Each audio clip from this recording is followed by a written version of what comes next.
A single father saved a poor girl in a wheelchair, abandoned in the rain, and when he discovered the truth, he was in tears, and their lives changed forever. A story that will touch your heart. Subscribe, like, and comment where you're watching from. The summer rain poured down on Los Angeles with an unusual fury for that December afternoon. The heavy drops hammered the asphalt of Crystal Street in the heart of Beverly Hills, turning the streets into small rivers flowing toward the clogged storm drains. The deafening noise of the storm drowned out even the constant roar of traffic on the Pacific Coast Highway, echoing in the distance like an incessant urban murmur. David Johnson adjusted the knot of his Italian silk tie as his black Tesla Model X glided smoothly down the tree-lined avenue leading to his mansion.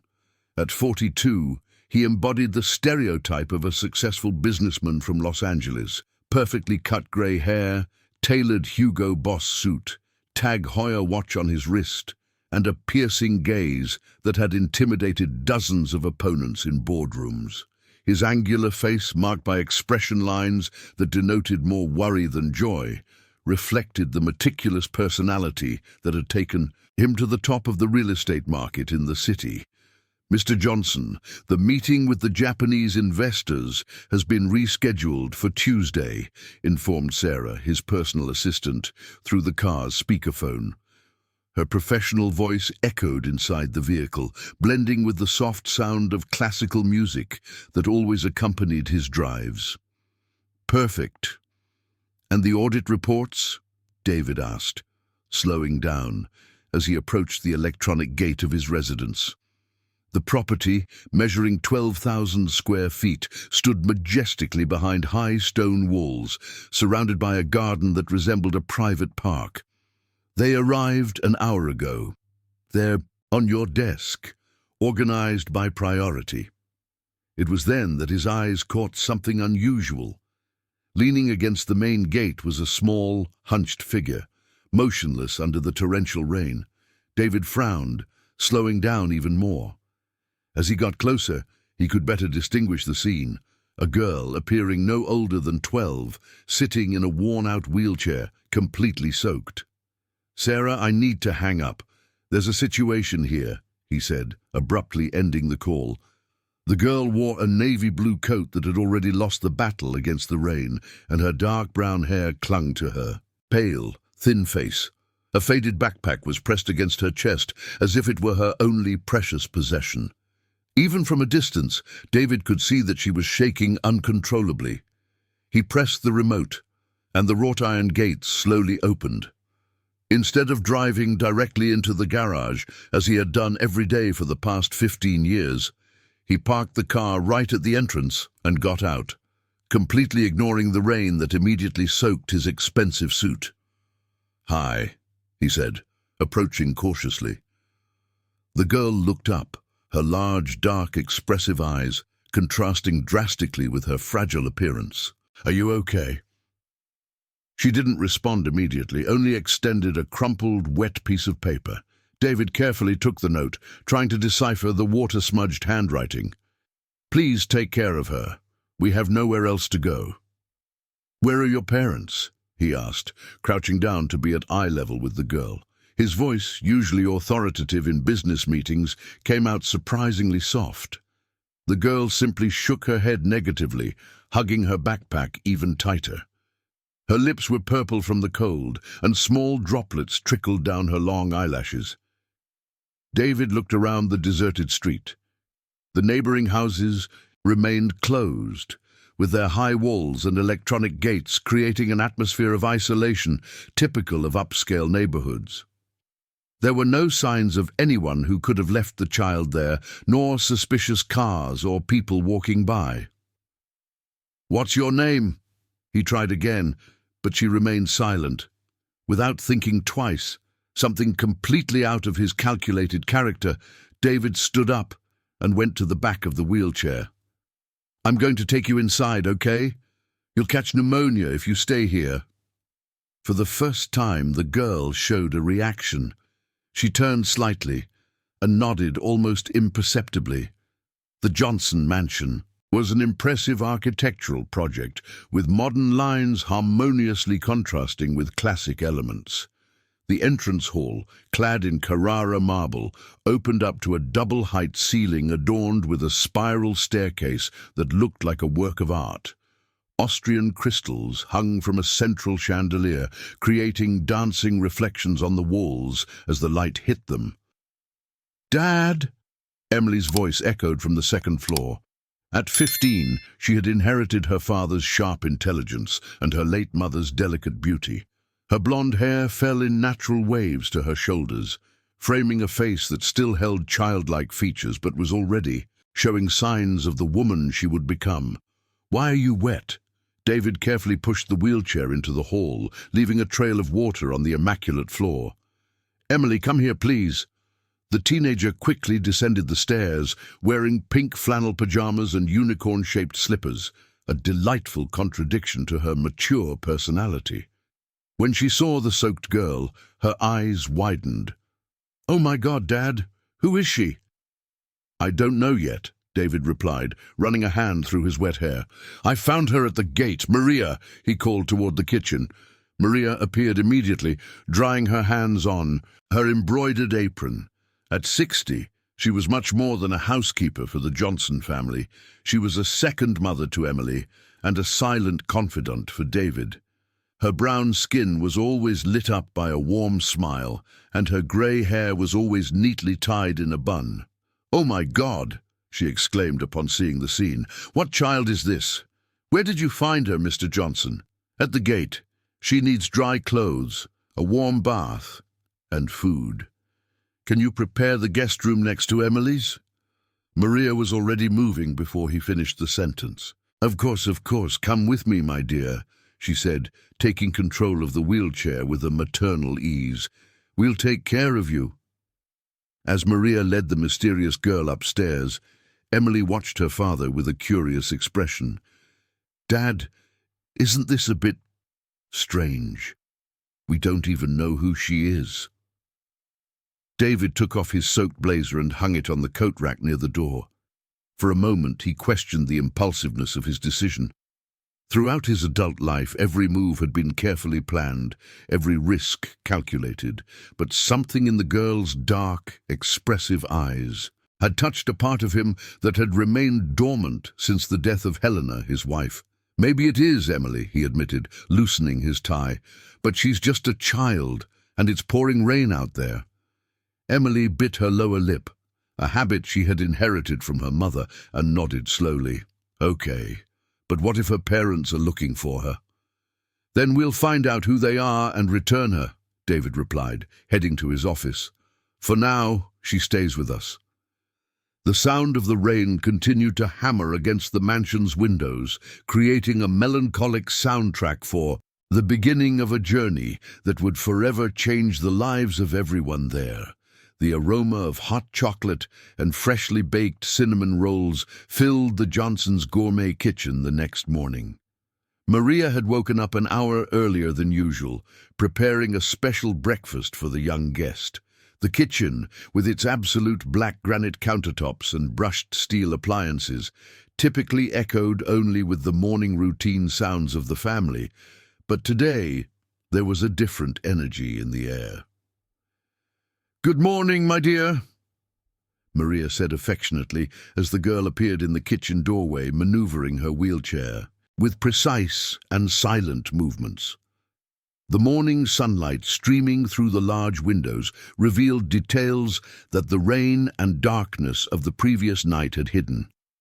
The girl wore one of Emily's pajamas, a light pink one with cat prints, that was slightly loose on her small frame. Her brown hair, now clean and dry, framed a delicate face with fine features, but it was her eyes that drew the most attention, large, almost black-brown, seeming to absorb everything around her with a disturbing intensity for someone so young. "Did you sleep well?" Maria asked, placing a colorful plate on the table. The girl nodded slightly, but her eyes were already scanning the kitchen with a strange familiarity. Emily rushed down the stairs, still in her pajamas, her tousled blonde hair forming a golden halo around her face. "Good morning," she said cheerfully, first approaching the girl. "I hope you slept well. I'm Emily, but you can call me Em." The mysterious girl smiled shyly, the first genuine smile since she arrived, but said nothing. "She still hasn't said anything?" Maria murmured quietly to Emily as she poured fresh orange juice into crystal glasses. "She hasn't even told us her name, poor thing." David appeared in the kitchen promptly at 7 in the morning, as always. He wore an impeccable charcoal grey suit with a navy blue tie that matched perfectly with his Egyptian cotton white shirt. His grey hair was perfectly styled, and the subtle scent of his imported cologne mixed with the aroma of the espresso that Maria had just brewed. "Good morning," he said, first addressing the girl. "How are you feeling today?" To everyone's surprise, the girl responded in a low but clear voice. "Better, thank you." Emily nearly dropped her glass of juice. "You talk." "Of course I talk," the girl replied with a shy smile. "I just prefer to listen first." David pulled out a chair and sat next to her, adopting the least formal posture possible. "What's your name?" "Anna," she said simply, delicately cutting a piece of the sweet bread with precise movements. "Anna what?" he gently insisted. The girl hesitated, chewing slowly. "Just Anna for now."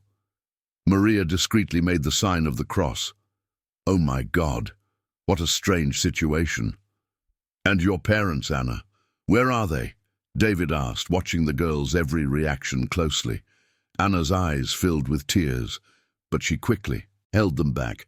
I can't talk about that yet." Emily, with the typical sensitivity of a teenager who had lost her mother prematurely, immediately changed the subject. "Do you like to read? I have a huge library in my room." Anna's face lit up instantly.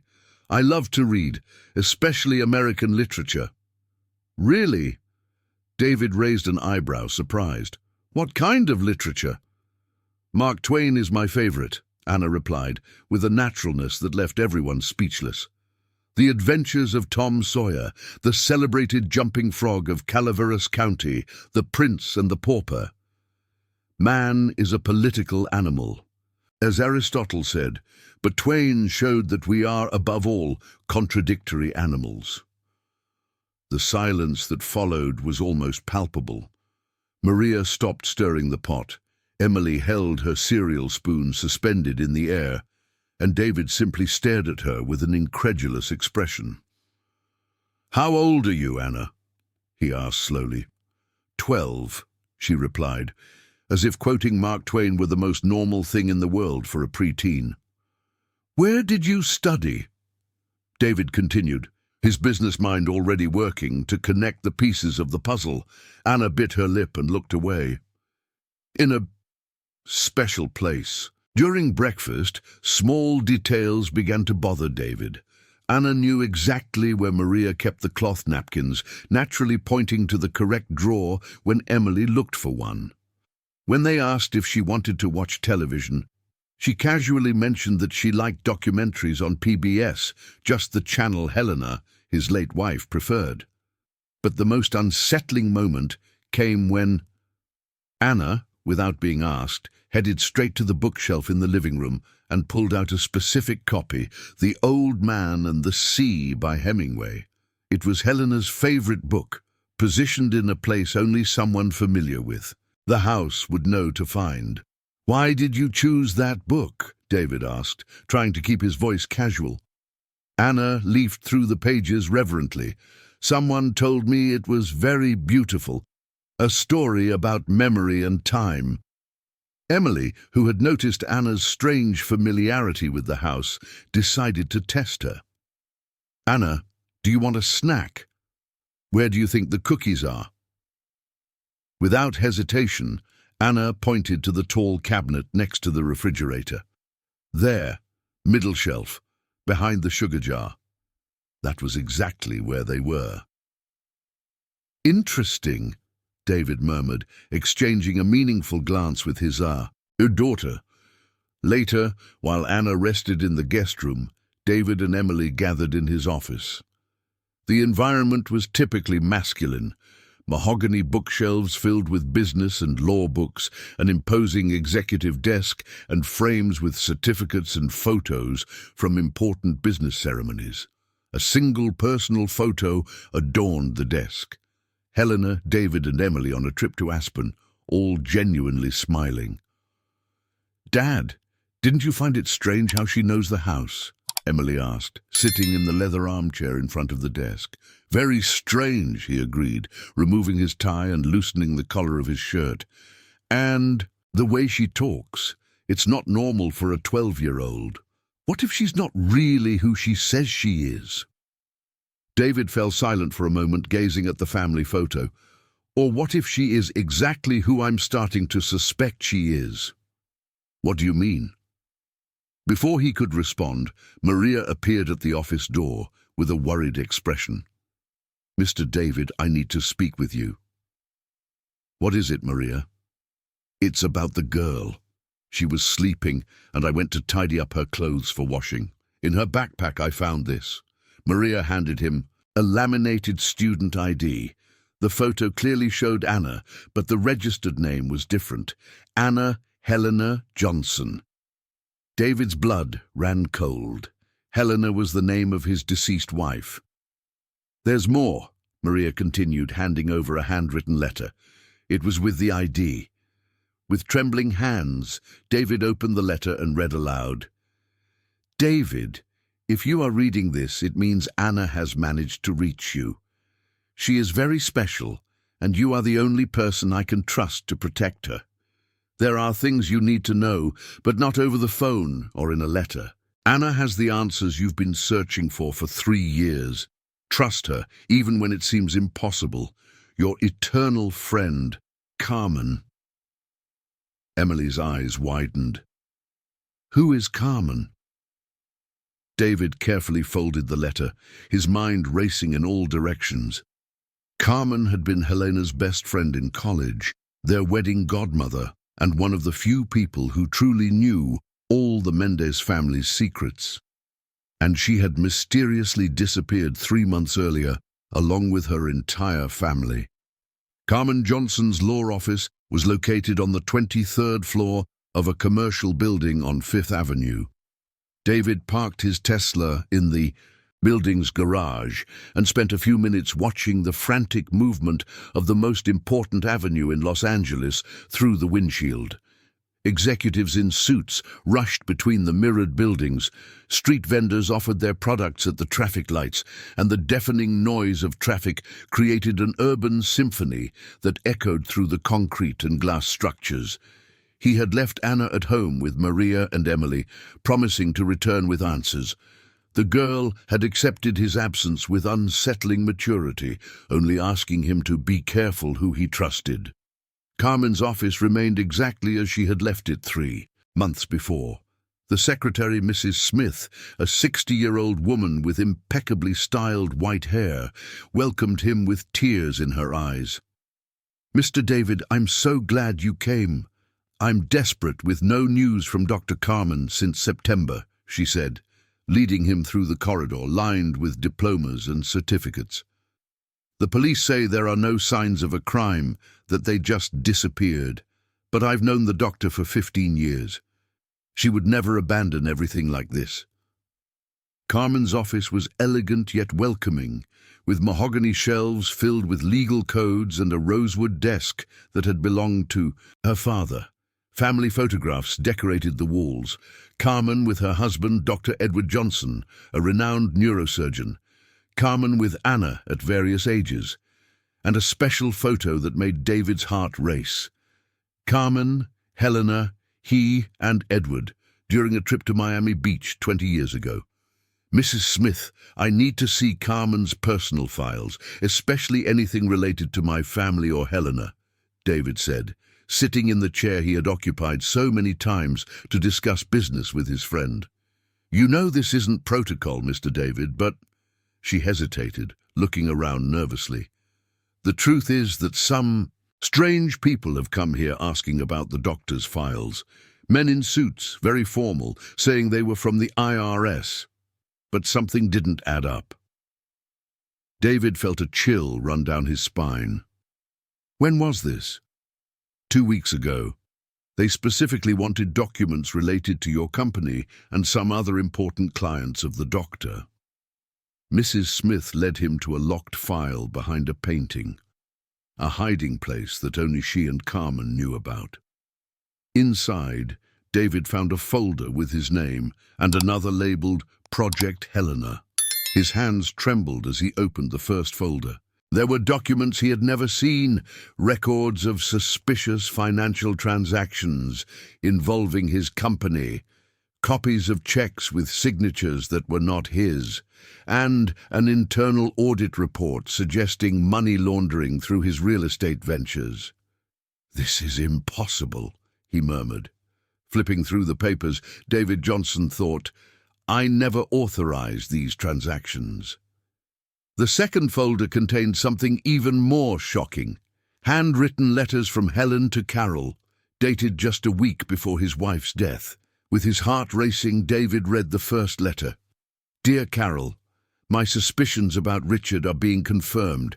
I found documents in David's office that prove he is using our company for illegal operations.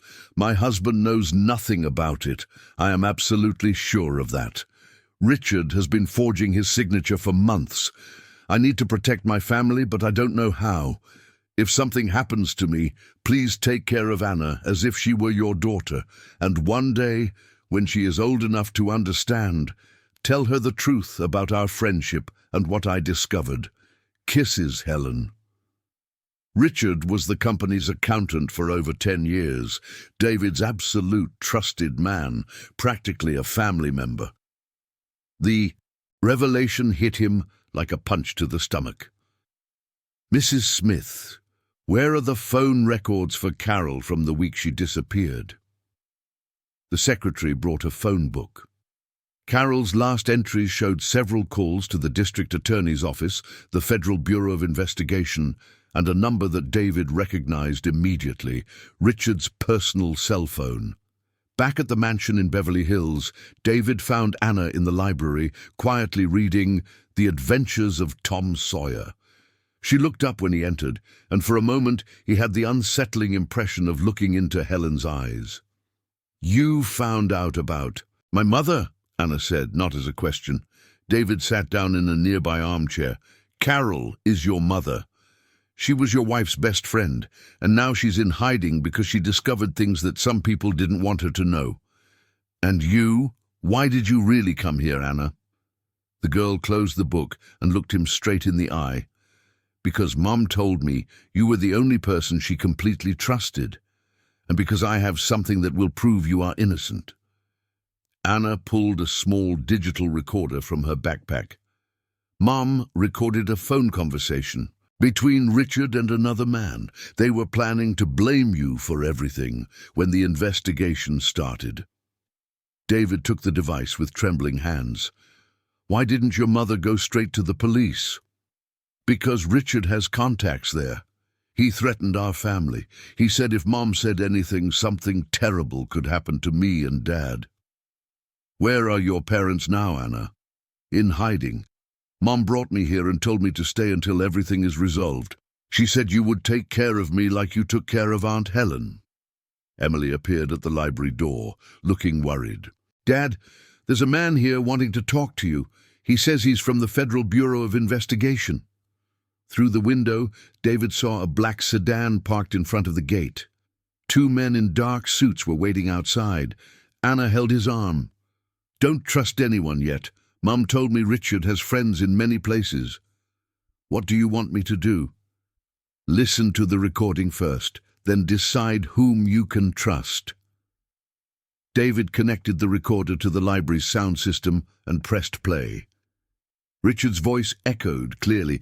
"Yes, the transfers have been made in his name for 6 months. When the audit starts, all the evidence will point to David. He doesn't even imagine what's happening right under his nose." A second voice, unrecognizable. "And the woman, the lawyer?" Carol is being very curious. If she doesn't stop investigating, we will have to take more drastic measures. Her daughter studies at St. Benedict, doesn't she? It would be a shame if something happened." The recording was interrupted by the doorbell. The men at the door were becoming impatient. Anna looked directly into David's eyes. "Now you know why Mom ran away, and why I need to stay here until this is over. I will protect you, Anna, I promise." "I know," she said, smiling for the first time with true confidence. "Aunt Helen always said you were the most honorable man she knew." The doorbell rang again, more insistently this time. David tucked the recorder into the inner pocket of his suit jacket. "Emily, tell them I'll be right there. And Anna, yes, welcome to the family." The tension in the entry hall of the mansion was almost palpable when David finally opened the door. The two men in dark suits introduced themselves as Federal Agent Mark Thompson and Inspector Paul Smith, displaying identification badges that looked authentic. The agent was a tall man with a stern appearance, graying moustache, and small eyes that scrutinized every detail of the environment. His companion was younger, slim, with a notebook in hand and an expression that tried to appear friendly but couldn't hide a certain coldness. "Mr. Johnson, we need to talk," Agent Thompson said in a deep voice that echoed through the spacious marble hall. "This is a federal investigation into financial irregularities involving your company." David maintained an upright posture, every muscle tense, but his expression controlled, a skill developed over decades of tough business negotiations. "Of course, come in, but I would like to understand exactly what we are discussing." The two men entered, their eyes discreetly scanning the luxurious surroundings. Inspector Smith took some notes in his notebook, recording details of the decor, the paintings on the walls, and the spiral staircase. "Mr. Johnson," the agent began, sitting on the Italian leather sofa in the living room, "we have evidence that your company, Johnson and Associates, is involved in money laundering through fictitious real estate transactions." David felt the recorder in his inner jacket pocket weigh like 10 pounds. "That's a very serious accusation, Agent. May I see this evidence?" Inspector Smith opened a folder and spread documents across the coffee table. Bank statements, transfer receipts, and contracts that David immediately recognized as belonging to his company, but with details that he had never authorized it. "These transactions were made in your name over the last 8 months, explained Santos, pointing to specific numbers. $32 million moved through offshore accounts using your company's properties as collateral. Agent, I can assure you that I never authorized these operations," said David, examining the papers with growing indignation. "Someone is fraudulently using my name and my company." "It's interesting that you say that," replied Thompson, with a smile that didn't reach his eyes. "Because we have copies of documents with your signature authorizing each of these transactions." The agent produced a second set of papers. The signatures were perfect forgeries, so good that even David had difficulty distinguishing them from the originals at first glance. "I can submit these signatures to a handwriting analysis," offered David. "I'm sure it will prove they are forgeries." "Of course, that's your right," agreed Santos. "But during the investigation, we will need to confiscate your computers, financial files, and company documents." It was at that moment that Emily came down the stairs, carrying a tray with coffee and cookies, a tactic she and David had discreetly agreed upon as a signal in case the conversation dragged on. "Dad, I brought coffee for our guests," she said politely, but her eyes were alert, catching every nuance of the situation. "Thank you, dear. This is my daughter, Emily," David introduced. Agent Thompson nodded cordially, but Inspector Santos seemed more interested in observing the house than in the introductions. His eyes systematically scanned every visible room, as if he were looking for something specific. Mr. Johnson, continued Thompson after accepting the coffee, we also need to talk about your association with Carol Johnson. David felt his heart race, but kept his voice steady. Carol is a longtime friend and lawyer. Why would she be relevant to this investigation? Because she disappeared 3 months ago, shortly after gaining access to compromising information about your company's financial operations, explained Santos. We have reason to believe she may be hiding important evidence. Are you suggesting that Carol is involved in something illegal? We are investigating all possibilities, replied Thompson evasively. Mr. Johnson, have you had any contact with the Johnson family recently? The question hung in the air like a trap about to close. David knew they were testing his knowledge about Anna, and any wrong answer could jeopardize not only his own situation, but the safety of the girl. No, he lied, looking directly into the agent's eyes. As I said, Carol disappeared 3 months ago. I'm as worried as anyone. Emily, sensing the tension, naturally interjected, Dad, don't forget the meeting with the architects at 4 o'clock. Of course, thanks. For the reminder, he replied, immediately picking up on his daughter's cue to end the conversation. Agent Thompson stood up, adjusting his blazer. Mr. Johnson, we will need you to come to our precinct tomorrow morning for an official statement. And please, do not leave the city without notifying us. Understood. Can I bring my lawyer? Of course, that's your right. After escorting them to the door, David watched the 2 men through the window. Instead of getting into the black sedan immediately, they stood talking outside for a few minutes, discreetly looking at the house. Emily, where is Anna? He asked as soon as the door closed.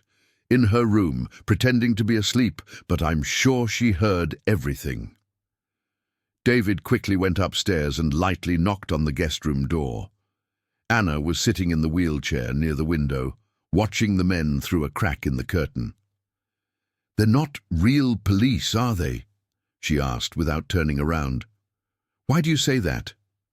Anna finally turned to face him. The older one had a tattoo on his right wrist, a small scorpion, and the younger one was wearing very expensive Italian shoes, real federal agents. Don't earn enough to buy $3,000 shoes. David was impressed with the girl's powers of observation. What else did you notice? Their car has a private plate, not an official one, and when the younger one was writing in his notebook, he was jotting down numbers, as if he were calculating the value of the items in the house. Anna, I need to know. Is there anything else your mother told you to tell me? The girl hesitated, biting her lower lip. Mum said that if strange men showed up pretending to be police, it was a sign that Richard was preparing for the final blow. What final blow? They're going to plant more evidence against you, and then they're going to make it look like you fled the country with the stolen money. David felt a chill run down his spine. How do you know this? Anna opened the drawer of the nightstand and pulled out a second recorder, smaller than the first. Because Mom recorded a second conversation. This one is from just 5 days ago. She pressed play, and once again Richard's voice echoed in the room.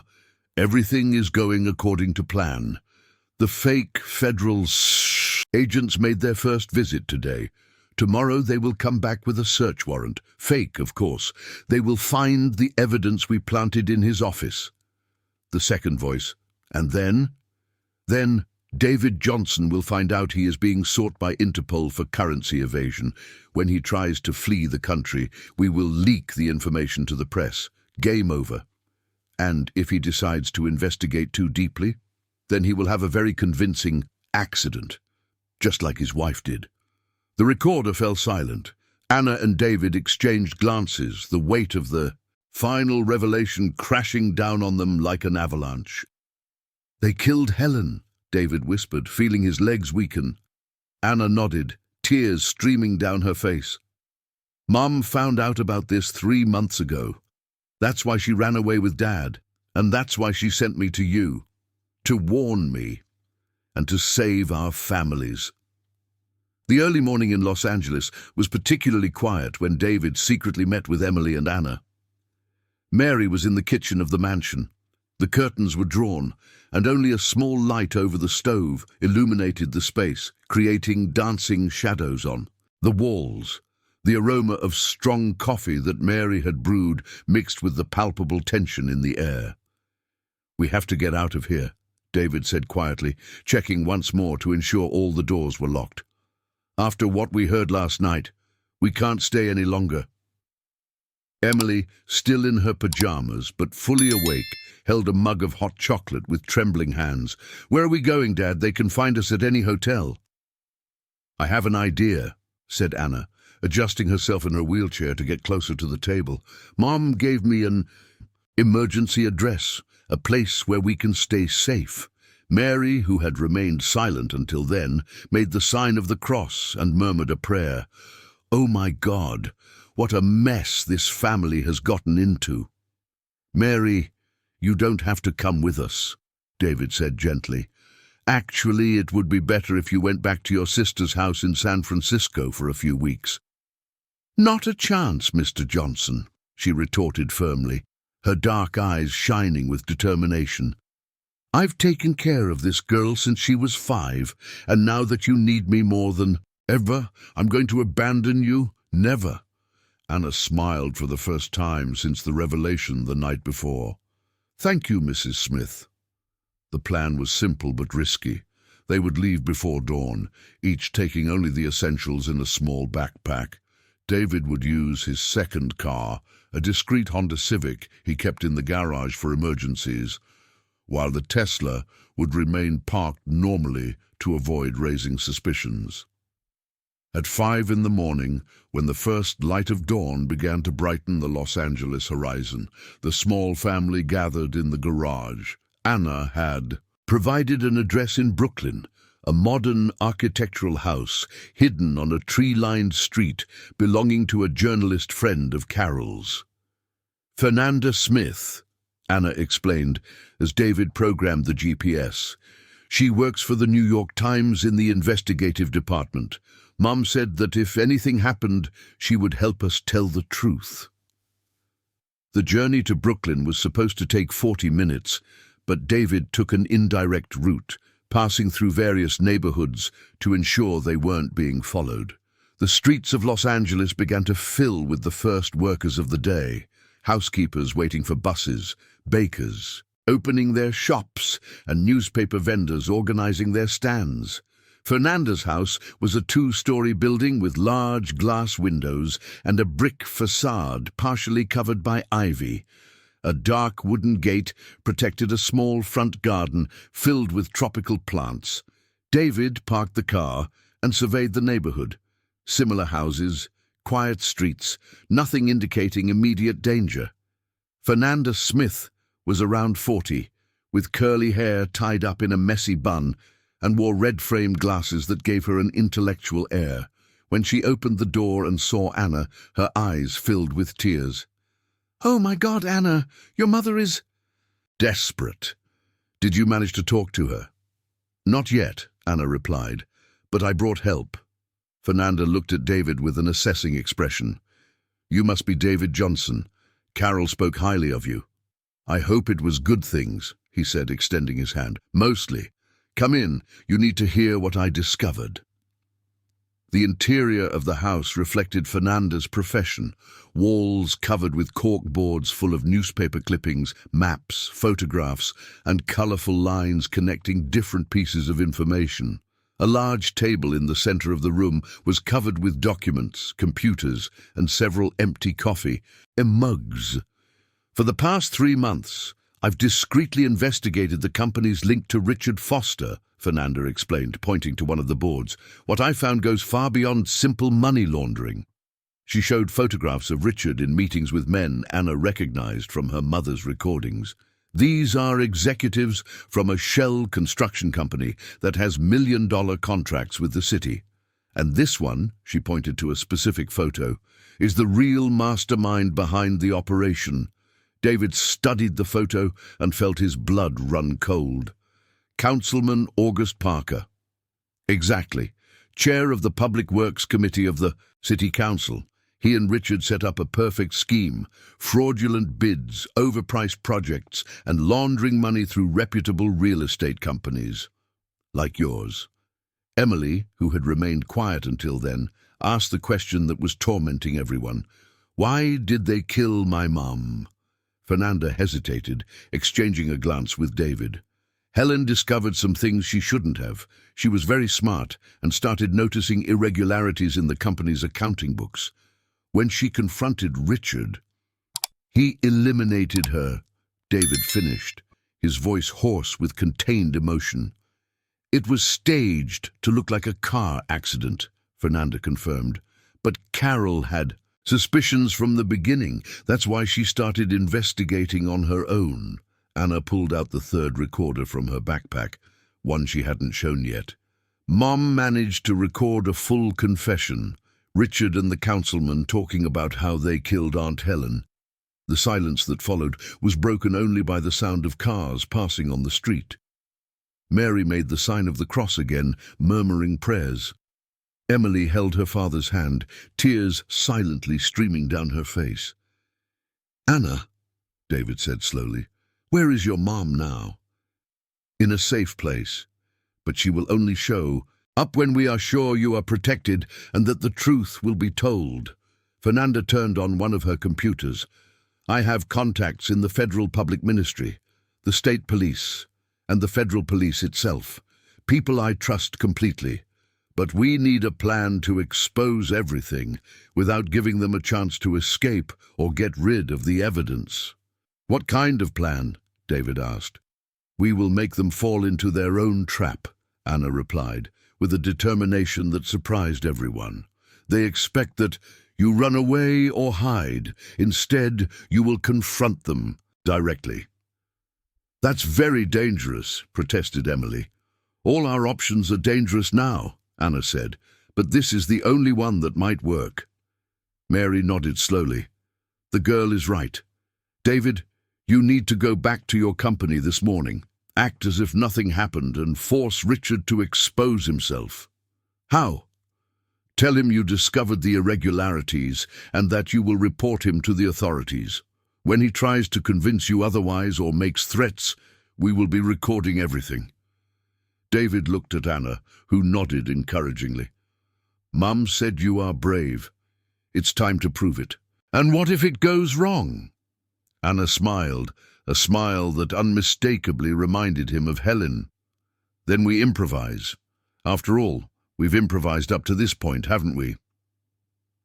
Carol served fresh coffee for everyone, her hands still trembling slightly. "If you're going to do this, let's get it over with. The longer we wait, the more dangerous it becomes." David checked the time. It was 8 in the morning. In 2 hours, he would be face to face with the man who had killed his wife. "All right," he finally said. "Let's end this." The office building of Johnson and Associates stood majestically on Wilshire Boulevard, its mirrored windows reflecting the grey morning sky that promised more rain.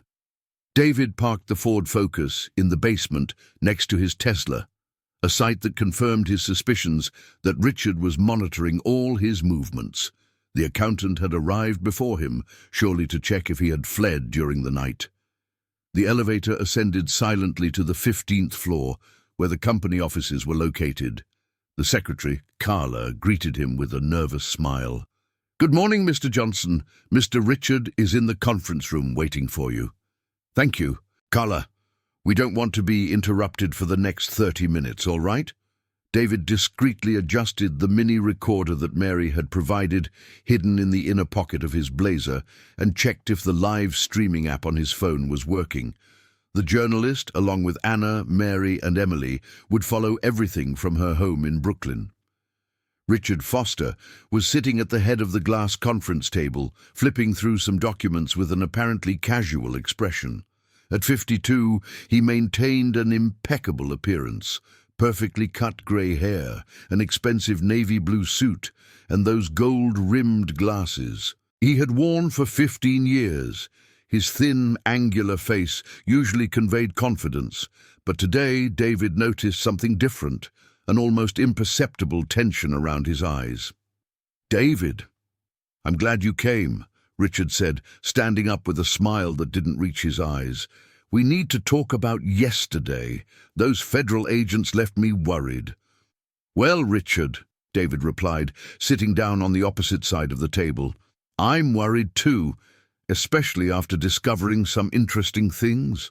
The change in Richard's expression was subtle, but David caught it immediately.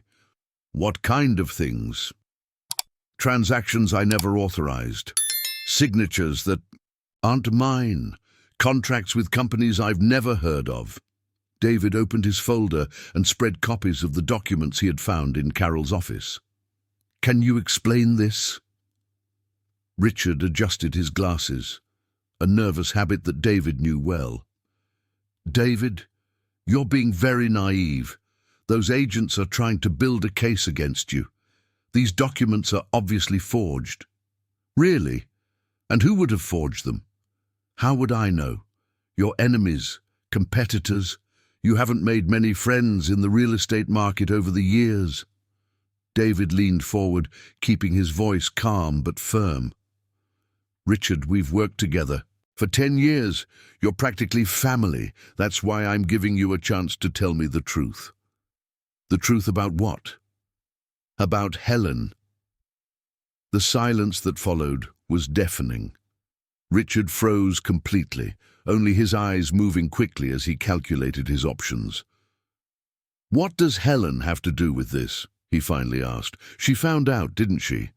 Found out you were using our company to launder money, discovered your partnerships with Councilman Parker, and when she threatened to report you—" "David, you're delusional," Richard interrupted, but his voice had lost all previous conviction. "Helen died in a car accident. It was a tragedy, but—" "It wasn't an accident," David said quietly. "You killed her." Richard stood up abruptly, the chair scraping against the wooden floor. "That's a very serious accusation, David. Very dangerous, too." "Dangerous for whom?" "For you, for your daughter, for anyone repeating these lies." David felt his heart race, but he maintained his composure. "Are you threatening me, Richard?" "I'm warning you. You have no idea how deep of a trouble you're in. There are very powerful people involved in this, people who won't hesitate to do to another family what they did to mine." Richard sat back down, this time abandoning any pretense of innocence. His eyes took on a coldness that David had never seen before. "Helen was too stubborn for her own good," he said with a chilling calmness. "She had everything. A rich husband, a beautiful daughter, a princess's life. But she couldn't keep quiet." "You confessed to killing her?" "I didn't kill anyone," Richard replied, but a cruel smile played on his lips. "I just made sure she stopped being a problem." David clenched his fists, controlling the impulse to leap across the table. "And now you want to do the same thing to me. David, you still don't understand. It's already done. Yesterday you had a visit from the federal agents, right? Well, this morning they're coming back with a search warrant. They're going to find very compromising evidence on your computer and in your safe. Planted evidence. Convincing evidence. And then you'll discover that you're wanted by Interpol for currency evasion. When you try to flee the country, and you will try because it will be the only option left, the information will leak to the press." David felt the ground opening beneath his feet. "And then?" "Then you will have a very convincing accident, just like your wife did." Silence once again dominated the room. Richard stood up again, this time heading to the window that overlooked the busy Wilshire Boulevard. "You know what bothers me most about you, David? Your arrogance. You always thought you were better than all of us, more honest, more upright. But in the end, you're just another businessman who will fall for corruption." "And what about Councilman Parker? Is he behind this too?" Richard laughed, a nasty sound that echoed through the room. "August is the brains of the operation. I'm just the accountant. But you You will be the perfect scapegoat. Why? Because everyone will believe it. The successful businessman who couldn't resist the temptation to make easy money. It's a story the press loves. It was then that the door to the room swung open violently.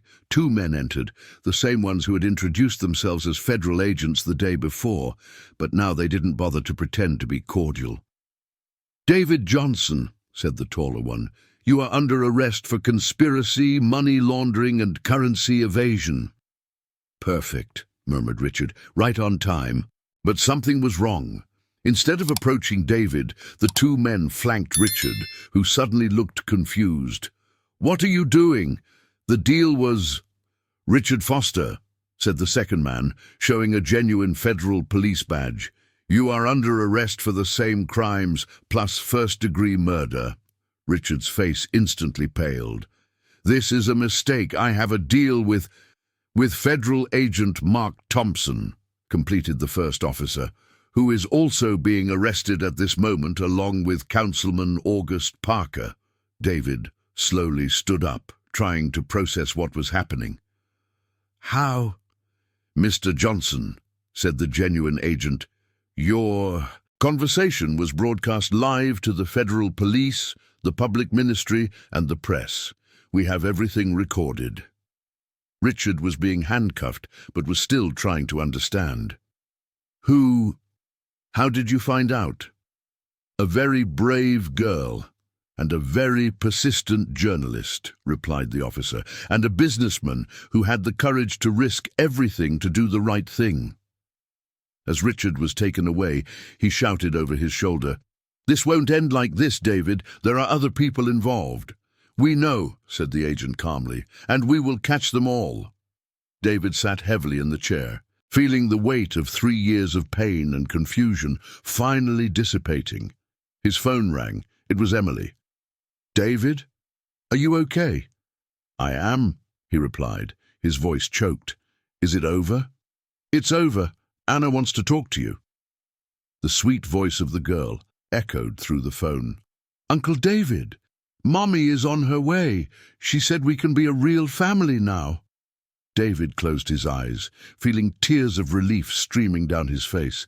"Yes, Anna, we can be a real family."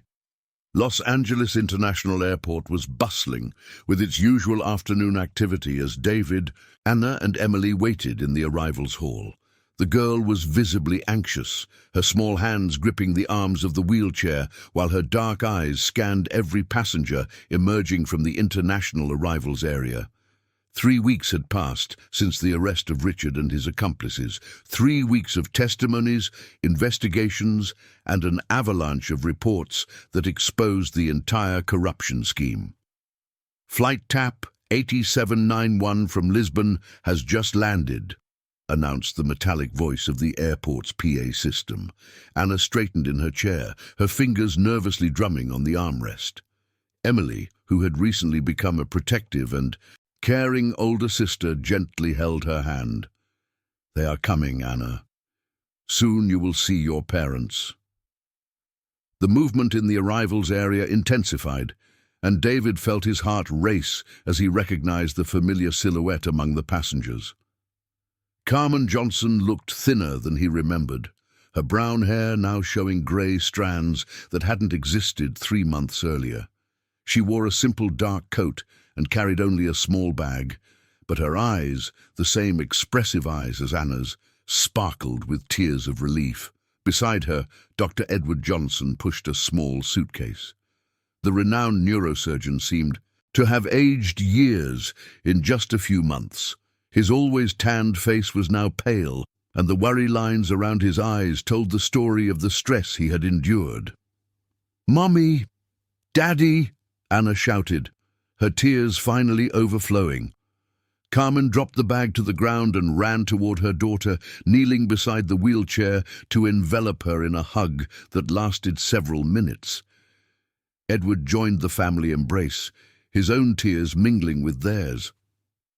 "My brave girl," Carmen whispered against her daughter's hair. "You did it. You saved us all." David watched the scene from a respectful distance. feeling a complex mix of joy for the family reunion and a pang of melancholy as he remembered Helen. Emily noticed her father's expression and discreetly held his arm. After the initial moments of emotion, Carmen finally stood up and looked directly at David. Without a word, she walked up to him and enveloped him in a tight hug. "Thank you," she murmured. "Thank you for taking care of our girl as if she were your own daughter." "She is part of our family now," David replied, his voice hoarse with emotion. "Forever." Edward extended his hand, which David shook warmly. "David, I don't know how to thank you. When Carmen told me her plan to send Anna to you, I thought it was madness.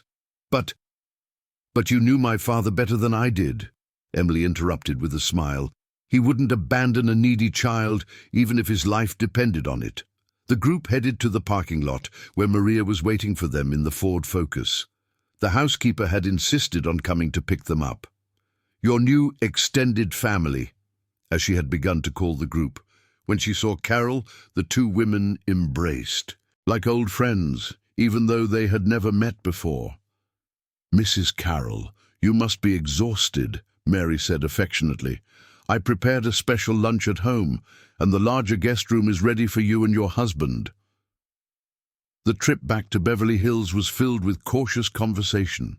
There were so many things to explain, so many details to fill in, but also a tacit understanding that some conversations needed to happen in private. The Johnson mansion had never felt so welcoming. Mary had decorated the entrance with fresh flowers, and the aroma of her famous chili con carne lingered in the air. The dining table was set for 6, with the finest china and crystal that were rarely used. During lunch, Carol finally told the whole story. She had suspected Richard's activities since Helen died, especially because her friend had mentioned strange irregularities in the company's books shortly before the accident. "Helen called me the night before her death," Carol explained, her hands trembling slightly as she held her coffee cup. "She said she had discovered something important about Richard, something that could destroy David's reputation. She promised to show me the evidence the next day. But she died before she could do that," Edward said grimly. "So I started investigating on my own, discreetly, of course. But Richard was smarter than I imagined. He found out I was asking questions, digging through files." Anna completed the story. "That's why Mom and Dad had to run away. Richard threatened to kidnap me if they didn't stop investigating. But before we fled," Carol continued, "I managed to install a listening system in Richard's office. For 2 months, I recorded his phone conversations." "And that's how you got the evidence," David concluded. "But we still needed someone brave enough to confront him in person and make him confess," Edward said. "Carol insisted that you were the only person she completely trusted." Emily looked at Anna with admiration. "And you came alone? Weren't you scared?" Anna shrugged, a gesture that reminded Helen in a disconcerting way. "I was scared, of course, but I knew Aunt Helen would have done the same for me." In the afternoon, when Anna was resting and Edward had gone out to resolve pending issues with the documentation for their return to the US, Carol and David finally had the conversation they both knew was necessary. They sat in the library, Helen's favorite place in the house. Carol flipped through some of the books that her friend had left behind, many of them with notes in the margins written in familiar, delicate handwriting. "She knew," Carol said softly. "Helen knew something could happen to her." David looked up from the photo album he was flipping through. "How do you know?" Carol took a sealed envelope from her bag. "She gave me this a month before she died. She said to only open it if something happened to her." With trembling hands, David opened the envelope and found a handwritten letter in Helen's unmistakable handwriting. "My dear David, if you are reading this, it means my suspicions about Richard have been confirmed in the worst possible way. I want you to know that I love you more than any words can express, and that protecting you and our Emily was more important to me than my own life. Carol has all the evidence I collected. Trust her as you trusted me. And please, don't blame yourself for not seeing the signs. Richard deceived us all.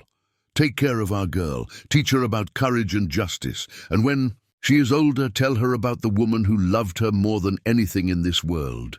If fate allows, I hope you find love again. You deserve to be happy. Forever yours, Helen. P.S. Anna is a special girl. Carol and I always joked that our daughters would be sisters. Perhaps fate has a peculiar sense of humor. David finished reading with teary eyes. Carol waited respectfully for him to process the words of his deceased friend. She was right about Anna, he finally said. In the last few weeks, she has become, I don't know how to explain. It's as if she were my own blood. Helen always said you had a heart bigger than Beverly Hills itself, Carol smiled. And just look at how Anna has flourished here. She was so depressed in the last months with all this situation. But now she has a family that will never abandon her, David completed. Carol, you don't have to leave here. This house is too big for me and Emily and... David, Carol gently interrupted, we would love to accept, at least until we find a house around here. Anna has adapted so well. Then it's decided, David said firmly. Welcome back home.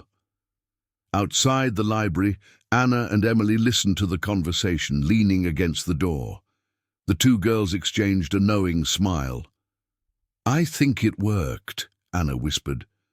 Of course it worked, Emily replied. Dad could never resist a family that needs him. And for the first time in 3 years, the Johnson mansion echoed once again with the sound of genuine laughter and renewed hope. 3 months had passed since the Johnson family's return, and the mansion in Beverly Hills had transformed into something David never imagined possible. A true home filled with life, laughter, and that special energy that only united families can create. The household routine had naturally reorganized, with Edward gradually resuming his medical career in Los Angeles and Carol establishing a new law firm specializing in victims' rights in corporate crimes. Anna had seamlessly integrated into family life, and her friendship with Emily had evolved into a genuine sisterhood. The 12-year-old girl displayed impressive maturity, but also revealed childlike traits that had been suppressed during the months of tension and fear were behind them. Now she laughed spontaneously, played typical pranks of her age, and had even convinced David to install a special ramp in the pool so she could swim with more independence. Maria had officially adopted the role of grandma of the extended family, as she called herself, cooking special dishes for each member of the new family configuration and organizing Sunday lunches that brought everyone together around the large dining table. It was an April morning, with the autumn in Los Angeles painting the trees in the garden in golden and orange hues, when Emily made an announcement that surprised everyone during breakfast. "Dad, I've decided what I want to study in college," she said, delicately cutting a slice of cornbread cake that Maria had prepared. David looked up from the financial newspaper he read religiously every morning. "Oh, really? And what would that be?" "Psychology, specializing in therapy for children who are victims of trauma." Carol almost spilled her coffee cup. "Emily, what a beautiful decision." "It was Anna's idea," Emily admitted, smiling at the girl who was focused on carefully separating the pieces of papaya from her fruit salad. "She told me that during the tough times they went through, there was never anyone specialized to talk about what she was feeling. And that made me think about how many other children must be going through the same situation." Anna looked up, blushing slightly.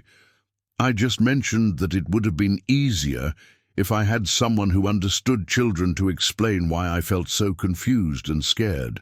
Edward, who was reading medical messages on his tablet, interjected, "It's a very necessary field, Emily, and considering your personal experience with loss and adaptation, You would have a natural empathy with your future patients. David folded the newspaper and looked proudly at his daughter. I am very proud of your choice, Emily. Your mother would be thrilled. Speaking of Mom, Emily said, exchanging a meaningful glance with Anna, Anna and I had an idea. The two girls had clearly planned that conversation, and David immediately recognized the conspiratorial expression they had acquired when plotting something together. What kind of idea? Asked Carol, already anticipating that the girls had devised some elaborate plan. Anna took the floor. We want to create an institute in memory of Aunt Helen, a place that offers free psychological support for families who have gone through traumatic situations, especially children. And also legal advice, Emily added, for cases like ours, where families need protection and justice. David was momentarily speechless. The maturity and altruism of the two teenagers deeply moved him. Girls, that's a wonderful idea. But do you understand the complexity of creating and maintaining an institution like that? That's why we want to start small, Anna explained. First, transform part of the house into a service space. We have huge rooms that we hardly use, and the garden would be perfect for therapeutic activities. Carol and Edward exchanged surprised glances. The idea was ambitious, but also touching in its simplicity and purpose. And have you two thought about all the details? Asked Carol.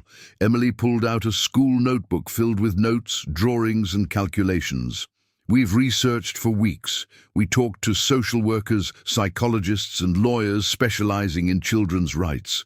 We even made a preliminary budget, Anna added, and we found out that there is a huge demand in Los Angeles. Many families do not have access to this type of support because public services are overloaded and private ones are very expensive. Edward leaned in to examine the notebook. You really did an impressive job. Just look at this cost breakdown. It's very well done. I can handle the legal part, offered Carol, clearly touched by the project. I know all the procedures to establish a non-profit organization, and I have contacts who could help with donations and partnerships. Maria, who had remained quiet until then, discreetly wiping the tears that streamed down her face, finally spoke. Mrs. Helen would be so proud of both of you, so proud. David got up from the table and walked to the window that overlooked the garden. The space was indeed large enough to accommodate outdoor activities, and the house had rooms that could easily be converted into service rooms. There is one condition, he said, turning to face the gathered family. The two girls looked at him apprehensively. I want to be the first official investor in the project, he continued, with a smile that lit up his entire face. And I want the institute to be called the Helena Johnson Institute, uniting the surnames of all the families involved. Anna and Emily shouted with joy simultaneously, getting up to hug David. Carol and Edward also joined the collective embrace, while Maria applauded emotionally. There's one more thing, Anna said when the initial excitement subsided. We want the first event of the Institute to be a gathering for other families who have gone through situations similar to ours. We know several through Mrs. Fernanda's contacts. The journalist who helped us? David asked. Exactly. She said she receives many letters and emails from people who read about our case and wanted to share their own stories. Families who have also been victims of corruption, blackmail, threats. Emily completed the thought.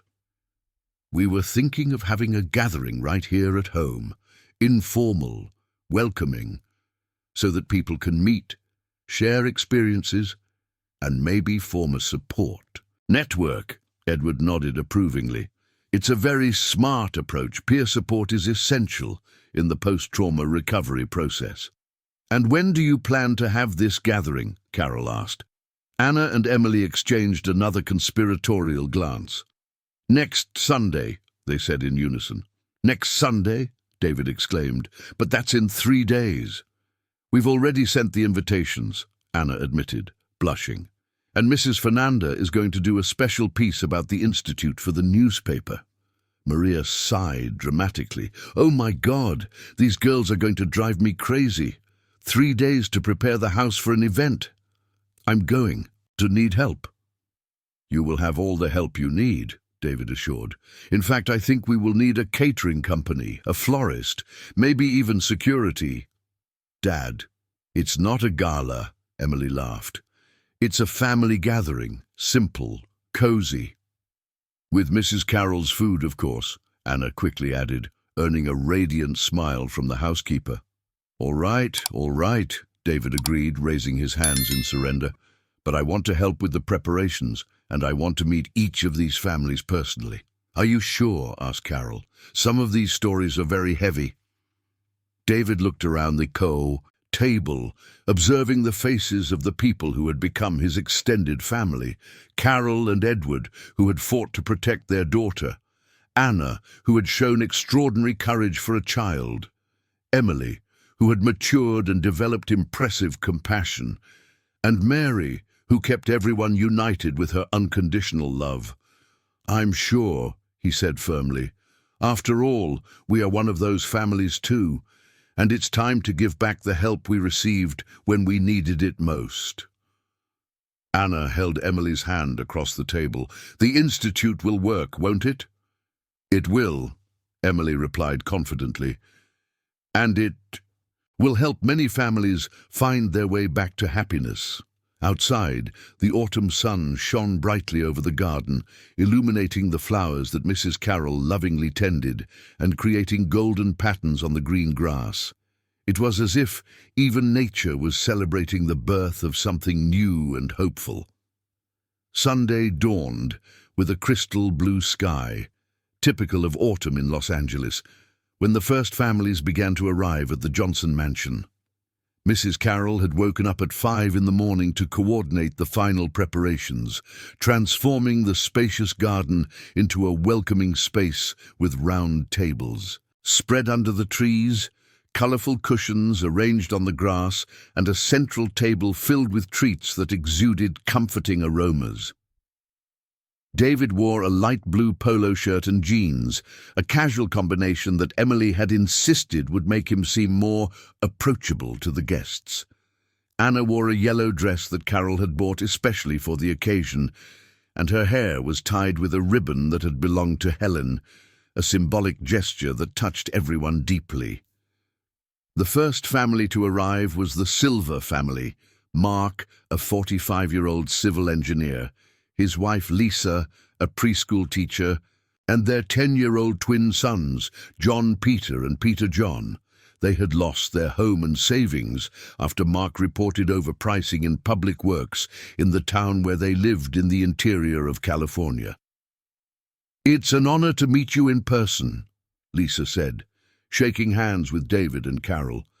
"Our story made it to the newspapers thanks to Fernanda's report about you. We finally felt like we weren't alone." Mark, a tall and thin man with tired eyes that betrayed months of stress, held his son's hands tightly. "The boys were traumatized when our house was invaded by the thugs of the corrupt contractor. They still have nightmares." Anna, noticing the twins' discomfort, approached with her wheelchair. "Hi, do you want to see my book collection? I have some with really cool adventure stories." The naturalness with which Anna interacted with the children immediately broke the ice, and soon John Peter and Peter John were laughing and chatting animatedly. Next came the Oliveira family, Sarah, a 38-year-old accountant, and her teenage daughter Camille, 17. Sarah had discovered tax evasion schemes at the company where she worked and, after reporting it, was fired and pursued by her former bosses. "I lost my job, my apartment, and almost lost my daughter when they threatened to kidnap her," Sarah told Carol while they had coffee on the porch. "Camille developed panic syndrome and couldn't go out alone anymore." Emily, who had gone through similar experiences of fear and insecurity, immediately connected with Camille. "I went through that too," she said gently. "The feeling that we would never be safe again. But look where we are now. The most touching family to arrive was the Santos family, unrelated to Carol, Eugenia, a 65-year-old lady, and her 8-year-old grandson, Ryan. The boy had lost his parents in a suspicious accident after his father reported corruption at the public transport company where he worked as a driver.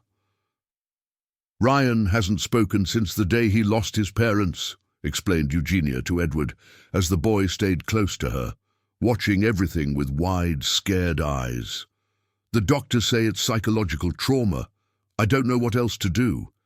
Anna immediately noticed Ryan's situation and, without saying a word, took one of her favorite books from her backpack, an illustrated edition of The Little Prince. She slowly approached the chair where he was sitting and simply began to read softly, showing the colorful pictures. To everyone's surprise, Ryan leaned in closer, interested in the illustrations. He didn't speak, but nodded positively when Anna asked if he wanted her to continue reading. The Ferreira family also arrived. Paul, a tax auditor who had reported tax evasion in large companies, his wife Mary, and their 2 daughters, 12 and 15. The family had been placed in a witness protection program for 6 months. "The worst part wasn't having to change our identity or live in hiding," Mary told Mrs. Carroll while helping to serve snacks. "It was watching our girls lose their childhood, always scared, always looking over their shoulders." The last family to arrive brought an emotional surprise. Dr. Albert Johnson, a retired prosecutor, arrived accompanied by his wife and a young lawyer who worked with him on corruption cases. "Mr. Johnson," Dr. Albert said, warmly shaking David's hand, "your courage in confronting this criminal scheme has inspired many others to report irregularities. In the last 3 months, our department has received dozens of similar reports." The young lawyer, Dr. Paula, added, "We are here to offer free legal advice to all these families, and also to propose an official partnership with the institute you are creating." During lunch, served buffet-style in the garden, the families naturally began to share their experiences. What had started as timid and cautious conversations evolved into an atmosphere of genuine mutual support. Mark Smith shared details about how he had found the courage to report the overpricing. "It was my wife who convinced me. She said that if we did nothing, other honorable engineers would also be corrupted or intimidated." Sarah Smith explained how she had secretly documented the tax irregularities. "I took pictures of hundreds of documents with my phone, always pretending I was doing other things. It took months to gather enough evidence." Mrs. Eugenia, holding the hand of Ryan, who had moved closer to Anna during lunch, spoke about the difficulty of being the sole caregiver for a traumatized child. "There are days when I don't know if I'm doing everything wrong. He was such a talkative child before." It was then that Anna did something that surprised everyone. She turned directly to Ryan and said, "I also stopped speaking for a while, not because I couldn't, but because the words felt too dangerous. As if talking about bad things would make them happen again." Ryan looked at her intently, and for the first time since he arrived, he made direct eye contact with someone. Anna continued, "But you know what I discovered? That when we talk about bad things with people who care about us, they become less scary, and there's more room in our heads for good things." The boy nodded almost imperceptibly, and then, to his grandmother's astonishment, whispered the first word in months. "Thank you." Mrs. Eugenia began to cry, and several others were also moved by the moment. In the afternoon, Carmen officially presented the proposal for the Helena Johnson Institute. "We want to create a permanent support network," she explained, "not just for psychological and legal assistance, but also for families like ours to help each other." Dr. Edward offered to coordinate the legal aspects. Dr. Paula proposed creating a database of volunteer lawyers, and Edward suggested forming a team of psychologists specializing in childhood trauma. But it was Emily who made the most touching proposal. "I want us to meet here once a month, not just to talk about problems, but also to celebrate victories, big and small." Mark Smith raised his hand. "I would like to be the first to share a victory. This week I got a new job at a company that values ethics and transparency." The applause was spontaneous and warm. Sarah Smith also spoke up. "And Camille is back in school. She still has tough days, but she's making progress." Camille blushed but smiled, waving shyly. As the sun began to set, painting the garden with golden and orange hues, the families prepared to leave. But something had fundamentally changed. They arrived as strangers, united only by suffering, and left as a community connected by hope. Ryan, who had stayed close to Anna all afternoon, finally spoke a complete sentence. "Can I come back next month to hear more stories?" "Of course you can," Anna replied, gently hugging him. "And maybe next time you can tell me some stories too." As the family said their goodbyes, exchanging phone numbers and scheduling meetings during the week, David observed the scene with a sense of fulfillment he hadn't felt in years. "What are you thinking?" Carmen asked, approaching him. "I'm thinking that Helena would be proud," he replied, "not just of the Institute, but of how our pain has turned into something that can help others." "And this is just the beginning," Emily said, joining the conversation. "Next year, when I'm in college studying psychology, we will be able to help even more families." Anna, who had quietly approached, added, "And when Ryan speaks normally again, he can help other children who have gone through the same trauma." Mary appeared carrying a tray with the last dishes, but stopped to observe the gathered family. "You know what moves me most about all this?" she said. "It's seeing that you have turned the worst thing that happened in your lives into the best thing that can happen in the lives of others."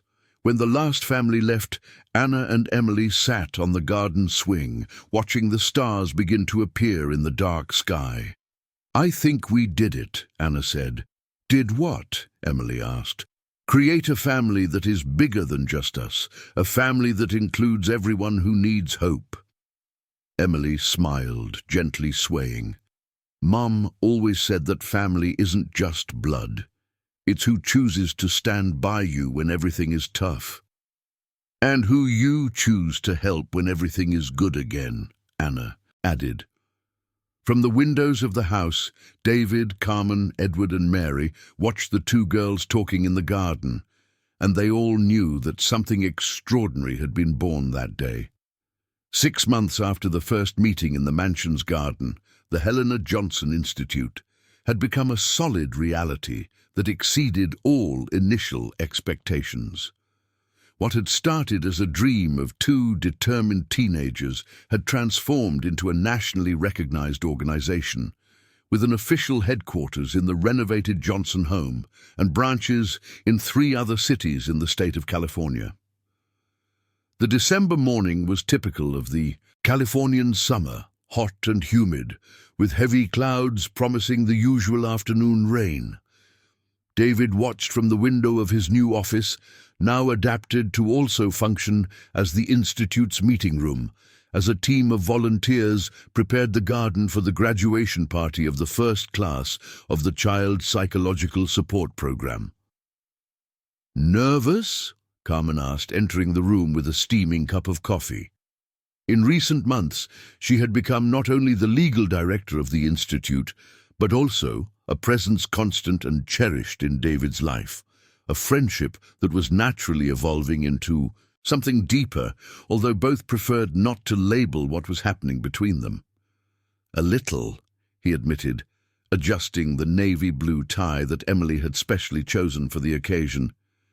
"It's strange to think that a year ago I was just a businessman, concerned exclusively with profits and contracts. Now you are a businessman who uses your profits and experience to transform lives," completed Carol, sitting in the armchair near the window. Outside, Anna was maneuvering her new electric wheelchair, a 13th birthday gift, coordinating the event's decoration with the efficiency of a professional organizer. In recent months, she had become not only the inspiration of the Institute, but also its most eloquent ambassador, traveling to universities and conferences to share her story and inspire other young people. Emily, now officially enrolled in the psychology program at UCLA, had received approval to do her mandatory internship at the Institute itself. Her natural connection with traumatized children, combined with her personal experience, had made her an exceptionally talented trainee therapist. "Dad!" shouted Emily from the window. "The guests are arriving, and there's a special surprise that you're going to love." David and Carol went down to the garden, which had been transformed into a true children's party. Colorful balloons decorated the trees. A table full of homemade sweets prepared by Mary occupied the center of the space, and posters with drawings from the children served by the Institute created a cheerful and welcoming atmosphere. The first surprise came when Ryan came running, towards Anna, followed by Mrs. Eugenia, who could barely keep up with her now talkative and energetic 9-year-old grandson. Anna, guess what?" he shouted, enthusiastically hugging her. "I'm going to study at the same school as you next year, and Grandma said I can help with the younger kids at the Institute. That boy hasn't stopped talking since he started his sessions here," laughed Mrs. Eugenia, warmly embracing David. "Yesterday, he told me he wants to be a psychologist like Emily when he grows up. Can you believe it? He who didn't say a word." The second surprise was even more thrilling. Dr. Edward arrived, accompanied by a delegation from the Federal Public Ministry, including the new Attorney General, Dr. Marcia Thompson. "Mr. Johnson," said Dr. Marcia, an elegant 50-year-old woman with a warm smile, "I am here to make an official announcement. The Helena Johnson Institute has just received federal certification as a Center of Excellence in Victim Protection from Corporate Crimes." The garden fell silent for a moment before erupting in applause. Anna and Emily hugged each other, jumping for joy, while Carol held David's hand, both visibly emotional. "This means," continued the attorney, "that you will receive permanent government funding to expand the program to other states. And it also means that this model will be replicated nationally." Edward, who had come straight from the hospital still wearing his medical coat, joined the celebration group. "Moreover," he announced, "I got approval from the Federal Medical Council to create here the first specialization program in child neuropsychology focused specifically on trauma related to family crimes." But the biggest surprise was yet to come.